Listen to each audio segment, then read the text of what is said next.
Hello बच्चों, कैसे हैं आप? उम्मीद करती हूँ आप बढ़िया और एकदम मज़े में होंगे, खुश होंगे और अपनी लाइफ को एंजॉय कर रहे होंगे। बिल्कुल जी, खुश रहिए, स्वस्थ रहिए, मस्त रहिए, यही जीवन जीने का अलग अंदाज होता है। देखिए, जब हम खुश होते हैं तो हम हर कार्य को निपुणता से करते हैं और हमारे शारीरिक और मानसिक विकास भी बहुत बेहतरीन तरीके से होता है। तो बच्चों, मैं आपकी अध्यापिका मंजू तिवारी आज आपको हिंदी पढ़ाऊंगी।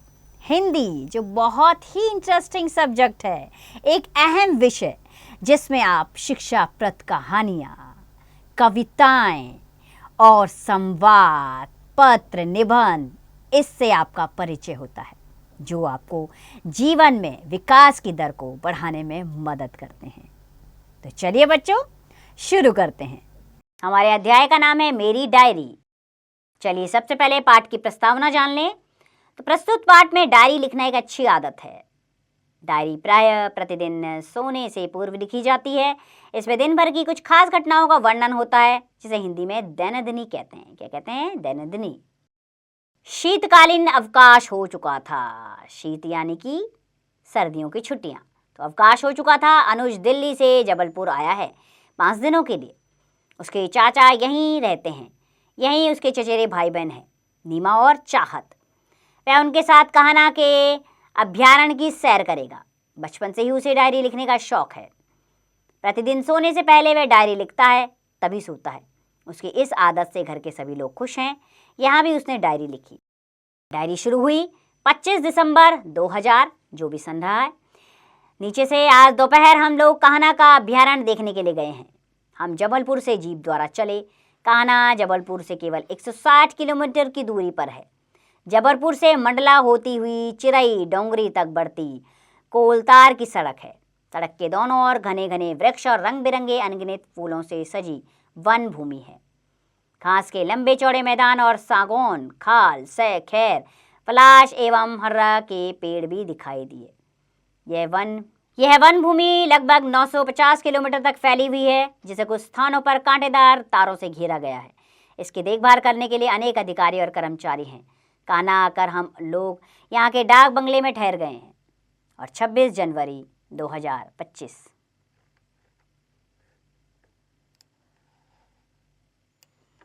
डायरी शुरू होती है। सवेरे जल्दी जल्दी तैयार होकर कान्हा का अभयारण्य देखने गए। प्रवेश द्वार पर ही प्रवेश पत्र लेने की व्यवस्था है। हम सभी के लिए पिताजी ने प्रवेश पत्र लिए। एंट्री टिकट होता है प्रवेश पत्र। अंदर जाकर हम श्रवणताल की ओर गए, जहाँ झुंड के झुंड बारहसिंगे आराम से लोटे बैठे दिखाई दिए। हमने छोटे छोटे सिंगों वाली नीलगाय भी देखी। पहाड़ी इलाकों की ओर बढ़ने पर हमें सांभर दिखे। हमारी जीप के सामने से एक तेंदुआ तेजी से निकल गया। विचित्र पक्षियों के झुंड चहचहाते हुए सिर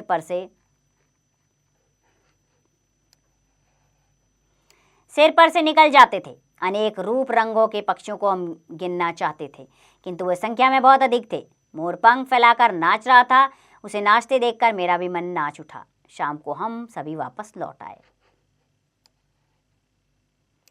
अगली डायरी शुरू होती है 27 दिसंबर 2025। मेरी आंखों के सामने अभी भी आज के चित्र विचित्र दृश्य घूम रहे हैं। कान्हा का वन उद्यान देखकर मुझे प्राचीन ऋषि मुनियों के वन आश्रमों की याद हो आई, जहाँ वन्य पशुओं को रहने घूमने की खुली आज़ादी रहती थी। पिताजी ने बताया कि इन वन आश्रमों में ऋषि मुनिगण पशु पक्षियों को बहुत प्यार करते थे और उन्हें कोई सताता नहीं था। मुझे यह जानकर बहुत आश्चर्य हुआ कि इस अभयारण्य में पशु पक्षी निडर होकर अपना जीवन सहज ढंग से व्यतीत कर रहे हैं। हिरण, जंगली भैंसा और बारहसिंग को आज़ाद घूमते देखकर हमें बड़ा मज़ा आया। शाम होते होते हम वापस डाक बंगले में आ गए। अगली डायरी शुरू हुई 28 दिसंबर 2025। आज हम लोगों ने हाथी को खुला घूमते देखा। हम हाथी पर बैठकर घूमे भी। हाथी पर बैठकर घूमते समय हमें अचानक दहाड़ सुनाई दी। सारा जंगल कांप उठा, पत्ता पत्ता हिल उठा। किसी ने बताया कि यह दहाड़ शेर की है। कुछ देर बाद हमें जंगल का राजा वनराज दिखाई दिया। भव्य शरीर, अंग अंग से झलकता तेज और भयानक होते हुए भी प्रभावित करने वाली शरीर रचना देखकर हमें बहुत अच्छा लगा। सर्कस के पिंजरे में कैद शेर की तुलना में बहुत स्वस्थ दिखा। एक नए अनुभव के साथ हमने शेर को देखा। वह ना चौंका न डरा, बल्कि उसने फिर से एक दहाड़ मारी। सुखद मौसम, अच्छी रोशनी, पानी के समुचित प्रबंध और मनमोहक वातावरण में कान्हा के देखे दृश्य हम कभी नहीं भूल पाएंगे। तो बच्चों आप भी इस तरह डायरी लिखा कीजिए। इससे क्या होता है, जीवन के घटनाक्रम आपको याद होते हैं और आप उन्हें संजोकर रख सकते हैं। चलिए पाठ में आए कठिन शब्द जान लें।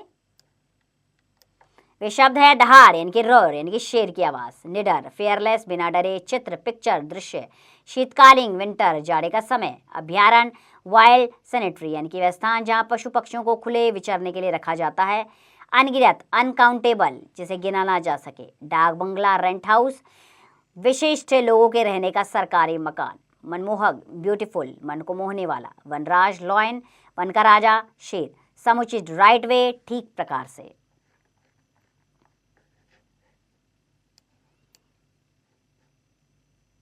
चलिए समय आ गया अभ्यास प्रश्नों की ओर बढ़ने का, तो करते हैं अभ्यास प्रश्न। सबसे पहले हम मौखिक प्रश्न उत्तर करेंगे।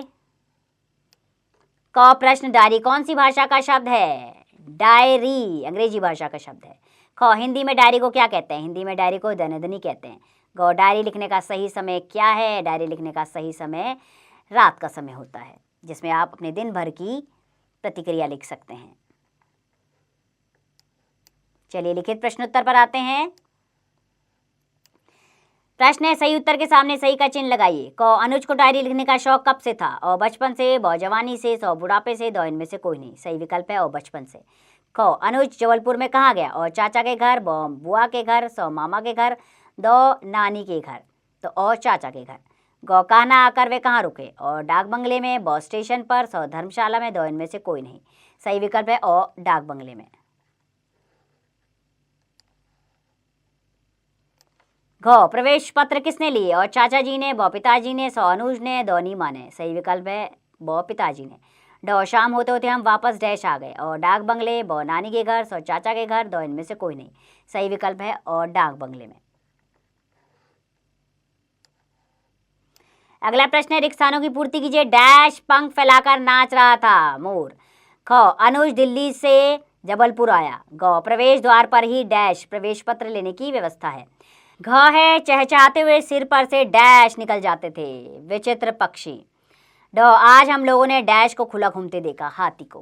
प्रश्न 3, निम्नलिखित प्रश्नों के उत्तर दीजिए। क प्रश्न, प्रस्तुत पाठ में किसकी डायरी की लिखाई दी गई है? ये डायरी उसने कहाँ पर लिखी?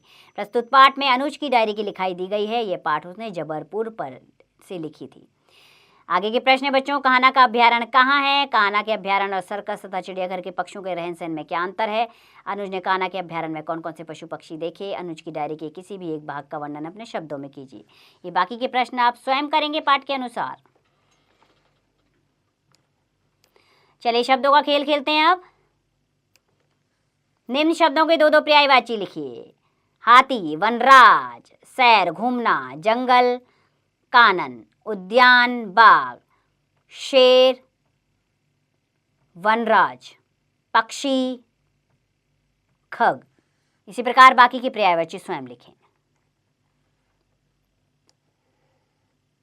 निम्नलिखित शब्दों के विलोम लिखिए। सुखद का दुखद, बचपन का बुढ़ापा, शीतकालीन का ग्रीष्मकालीन, आज़ादी का गुलामी, निडर का डरपोक, विचित्र का अनोखा। चलिए चित्रकारी लेखन पर आ जाते हैं। विभिन्न प्रकार के देशी और विदेशी पशु पक्षियों के चित्र अपने स्क्रैप बुक में चिपकाइए तथा उनके नाम भी लिखिए। फटाफट से इंटरेस्टिंग काम जरूर करिएगा।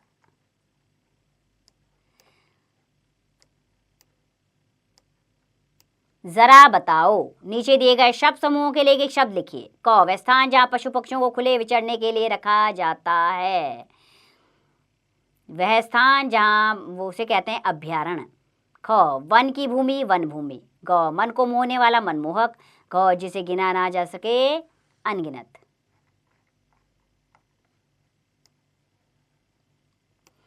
नीचे दिए गए वाक्य पढ़िए। अनुज दिल्ली से जबलपुर आया है, पिताजी ने प्रवेश पत्र लिया, मोर पंख फैलाकर नाच रहा था, शेर ने फिर एक दहाड़ मारी। ऊपर प्रत्येक वाक्य में कोई काम करने वाला है, काम करने वाला कर्ता कहलाता है। ऊपर दिए गए वाक्यों में अनुज, पिताजी, मोर तथा शेर कर्ता है। कर्ता कारक का चिन्ह ने है, कहीं कहीं ने का प्रयोग नहीं होता, जैसे वाक्य क और ग में। नीचे लिखे वाक्यों में कर्ता पदों को रेखांकित कीजिए। तेंदुआ तेजी से निकल गया, इसमें तेंदुआ है कर्ता।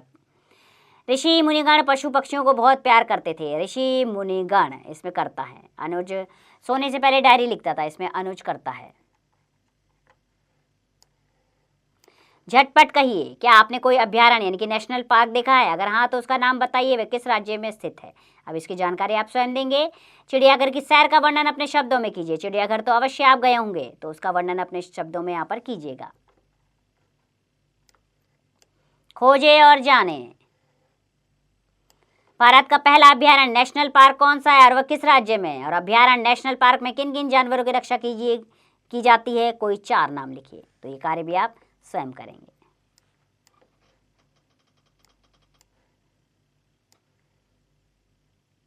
चलिए पाठ के सारांश पर आ जाते हैं। तो अभयारण्य मुख्यतः पशु पक्षियों की प्रजाति को सुरक्षित करने के लिए बनाए गए हैं। इस कार्य में अपना योगदान भी दीजिए। तो बच्चों, आपको भी अगर समय मिले तो अभयारण्य जरूर जाइएगा। वहाँ आप देखेंगे कि ऐसे स्वतंत्र वातावरण में पशु पक्षी कितने आराम से अपना जीवन व्यतीत करते हैं और हमें इनकी स्वतंत्रता का हनन नहीं करना चाहिए। इसलिए जब मौका मिले तो अभयारण्य की सैर ज़रूर करें। बच्चों, मुझे पूरी उम्मीद है कि आपको ये अध्याय बहुत अच्छे से समझ में आया होगा और पसंद आया होगा। इसी उम्मीद के साथ कि आप इस अध्याय का अभ्यास कार्य जारी रखेंगे। खुश रहिए, स्वस्थ रहिए, मस्त रहिए और इस पाठ का अभ्यास कार्य करते रहिए।